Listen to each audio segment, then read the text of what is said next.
Is there anybody in the room, you still have some room left for some goals and some dreams? All right, so here's what I want you to do for me. I want you to write that down for me. All right, I want you to write that down for me. All right, now remember, the goal is execute, execute, execute. All right, so here's the challenge that I have. So there are two groups of people walking the earth. All right, you got one group right now. Now, both groups have these dreams and these goals. Both groups, from the time that they were young, saw things on television, read things in books. They physically saw people doing things. They was like, yo, I want to do that. Like, I want that. I remember being a kid, and I used to watch the Brady Bunch. And I used to be like, yo, I want a family like that. I remember watching it. See, my mom had me. She got pregnant at 17 with me. I didn't really start talking to my biological father, like literally having a conversation with my biological father until I was 30. So as a child, because I didn't have that, traditional home, I remember looking at the Brady Bunch going, I remember, Leave It to Beaver. Leave It to Beaver. Like, I just was like, as the Cleavers, like, they just had it going on. You know what I'm saying? They never like really argued. You know what I'm saying? Like, they worked everything out. Everybody like had roles and response. It was just, they were great. Right? And so I remember growing up, like, yo, one day, like, this is my reality. But one day I'm going to have a family just like Leave It to Beaver. Like, I remember saying it to myself. And I remember friends, like, they want to drive these kind of cars and live in these type of neighborhoods. I wasn't really thinking about that kind of stuff. I was just like, you know what? Like, one day I just want to have a happy family.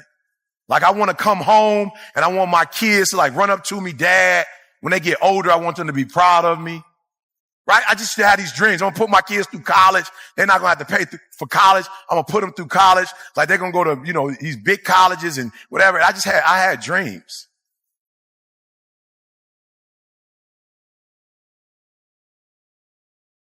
Right? I had dreams. And so what I want you to do for me is I want you to, and I know a lot of you are adults and you're adulting and sometimes you don't have time for dreams and goals and stuff. Right? But I want you to do me a favor. Like, don't let life do you like that. Like, don't let life put you in a circumstance or a situation where you stop dreaming. Like, don't let life put you in a situation where you are helping somebody else make their dreams become a reality. You forgot you have your own. Like, don't do that. Don't get so caught up giving some job 30, 40, 50, 60 hours of your day that you don't have any time left for yourself. And so what we're going to do right now, we're going to get back to the basics, right? We're going to get back to, and, I wake up every day and people say, yo, E, what's the thing? I know you say execution, but like, what's that thing? And it's like to be fruitful, to multiply, to have dominion. Like, no. When I wake up every day, like, I claim that the first commandment was I was commissioned to be fruitful, to multiply, and to have dominion. Like, that's what I was commissioned to do. Like, that's the command. And so I want you to write down those dreams and goals that you still have that you have not accomplished. I want you to write them down.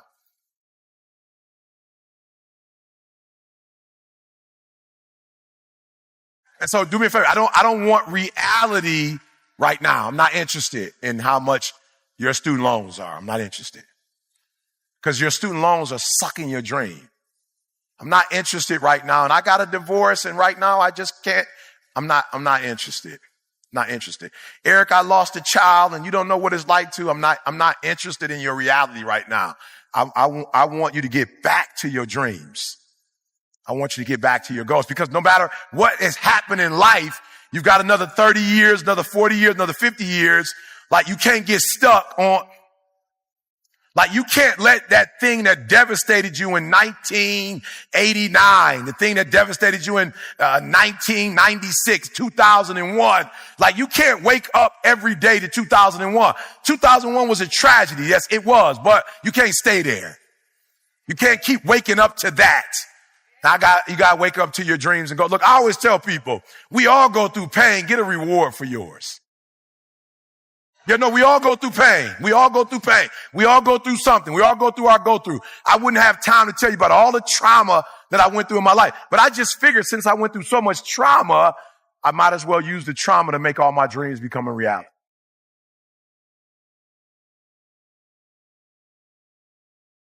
So you got my homie that called me the other day. Like I'm like, this is blowing my mind. I'm like, God, I'm the #1 motivational speaker in the world. Like, I don't know why you calling me and you're not getting personal development from me. No, listen to what I just said. This is my best friend in the whole wide world. Listen to me very close. Like, this is the dude I trust with my wife and my kid. Like, this is the person that my dreams, like, he helped me with my dream. I said, why are we on the phone talking about deficits right now? Why are you doing that? Do you know people who don't know me and I'm not their best friend in the whole wide world have gone through one of my programs and now they killing the game and you know me and you're not killing the game? So we're on the phone. I'm like, yo, God, do me a favor. Like, can we stop talking about your reality? I'm not interested. I'm like right now in marital bliss and you trying to bring me back to divorce. Like, you talking about your marriage and where it ain't. I don't want to talk about that right now. I'm in bliss. So don't bring me there. I'm a multimillionaire. You talking about you're not making enough money to take care of you. I don't want to talk about that talk. Can we talk about your dreams and goals and get to them? So we're having a conversation, right? And so I said, look, just stop, right? Just tell me, what are your dreams and goals? He's like, to be a multimillionaire, to do this with my wife, take care of my kid.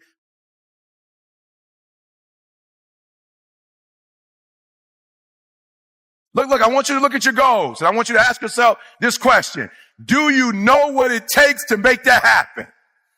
Like, do you, literally, cause this is what all it's going to take. 3 things. This is all it's going to take. Do you know what it takes? Look, the only thing it takes to go from where I went to, a homeless, high school dropout, sleeping in abandoned buildings, eating out of trash cans. I went from being a high school dropout, getting a GED to having a PhD. Listen to me. The only thing it takes is knowing what it takes. So one day I woke up and was like, okay, E, stop talking about what you don't have. You need to know what you don't know so you can get to where you're trying to get to. Listen to me, guys. I'm real simple. The first thing I'm going to ask you, do you know what it takes? That's it. Now, if you know what it takes, that's great. You mark it off.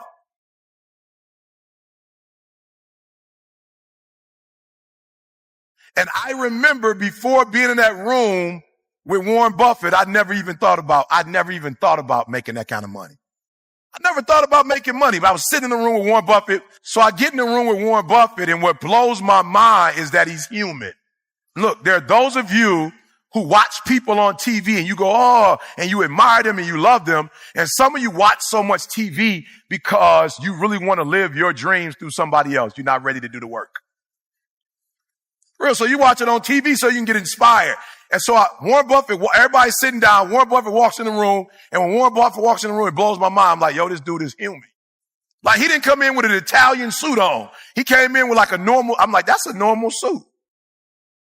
You know what's so crazy? He could wear a Sears and Roebuck suit because he was already one of the richest men in the world. He didn't have to come in and impress nobody. He didn't have to come in and prove that he was rich because we know he's rich. I'm like, what an amazing feeling. Like, you can be your authentic self. Like, Warren Buffett didn't have to come in because some other guys came in and they had their suits that he didn't have on. And they had the $1 million watches that he didn't have on. And they had the shoes that he wasn't wearing. He had a normal tie on. He didn't have it all the way up. He didn't have a Pat Riley, cut it was just a normal button up.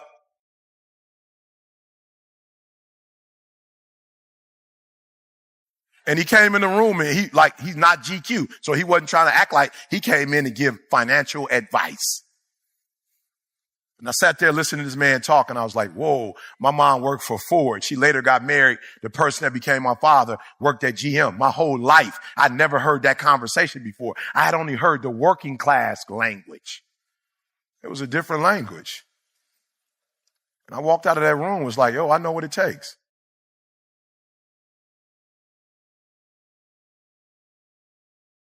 So being successful is not who you are, it's what you know. So I need to get a different relationship to knowledge. So you're in this room and we've been here for a few days. We did not come here to be entertained. You did not come here to get pumped up. And I'm telling you, I'm hyped right now. So I'm hyped, but I did not come here just so you can get pumped up or get hyped. You have been given information. You are this close to making every dream you wrote down happen. Why? Because you have been taught by the best of the best You have been taught by the best of the best. You've been taught by people who've been doing this for years. You've been taught by people who love you and care for you. People who are giving you information that you're not going to get randomly on your own. You are getting 10, 20, 30 years of experience in an hour. And so you are this close to your dreams and goals. So I have to ask you the question. You have the information. Now, what are you going to do with it? You have the information. I sat in a room with Warren Buffett. Listen to me very closely. You type my name in, and this is by the glory of God. You type my name in, and it's going to say something. You put my name in Google, something's going to come up.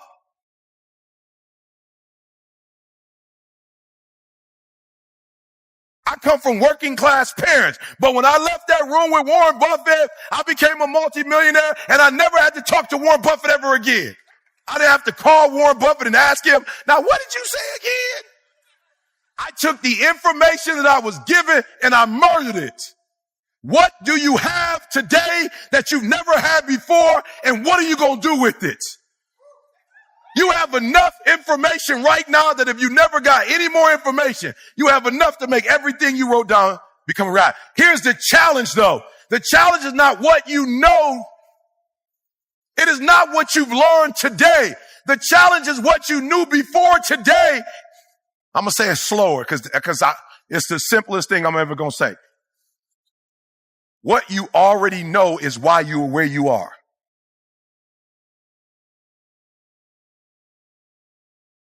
And if you're going to get to the next level, you're going to have to erase everything you knew about what you knew, what you thought you knew. I'm going to say it again because I see some people like, whoa, Eric, I'm trying to catch that one. It is the stinking thinking that got you where you are right now. It is the limited beliefs that have you where you are right now. You have a limited belief. I remember that I thought I could never do this, but only for people who look like me.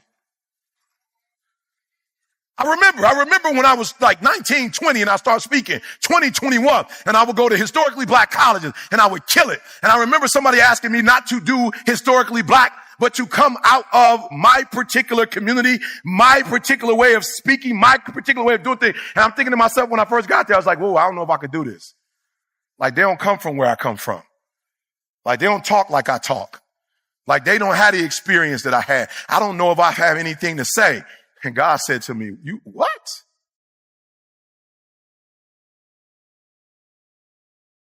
I'll never forget talking to Les Brown and Bob Proctor. Les Brown was like, yo, you're the number one motivational speaker in the world. I wasn't even a number at that time. He said, you're the number one motivational speaker in the world. And I remember, I'm not going to say it out loud, but I remember how the conversation started. I actually named somebody that I thought was number one. And he said, how dare you say their name out loud and say they're number one? You're the number one motivational speaker in the world. And you better not ever say they're number one. You're number one.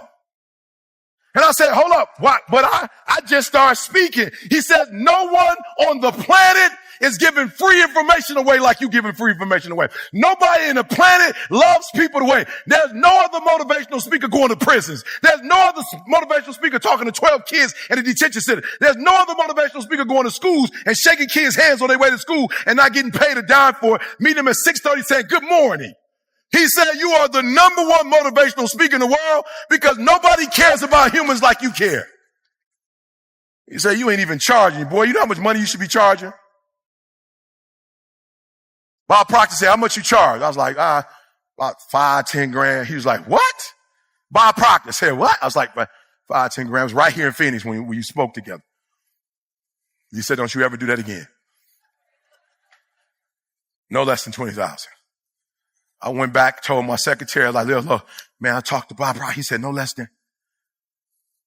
I had to fire her from that position and give her another position because she couldn't say 20,000 when people called. No, I'm being real. She couldn't say it. When she said it, she didn't say it like she believed it. And so people would be like, nope, bring it all the way down. And then CJ was like, let me say it because I've been with him. I see him at the schools. I see him at the prisons. I see him at Michigan State doing a program for kids every week when they don't even want him doing it. Let me tell him, 20,000. And if you don't, CJ would say 20,000. If you call me tomorrow, it's going to be 25.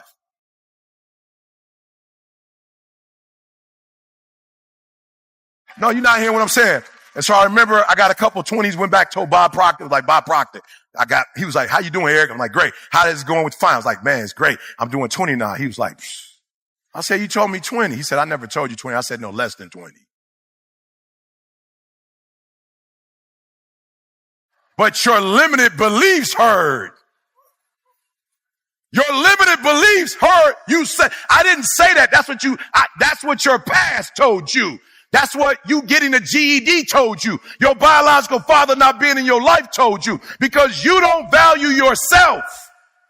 You think it's tough. I'm telling you, son, there are people in this earth that value you more than you value yourself. They look to you in a way that you don't look to yourself. You will not get what you're supposed to get until you value yourself and you kill all your limited beliefs. So I need you to do me a favor.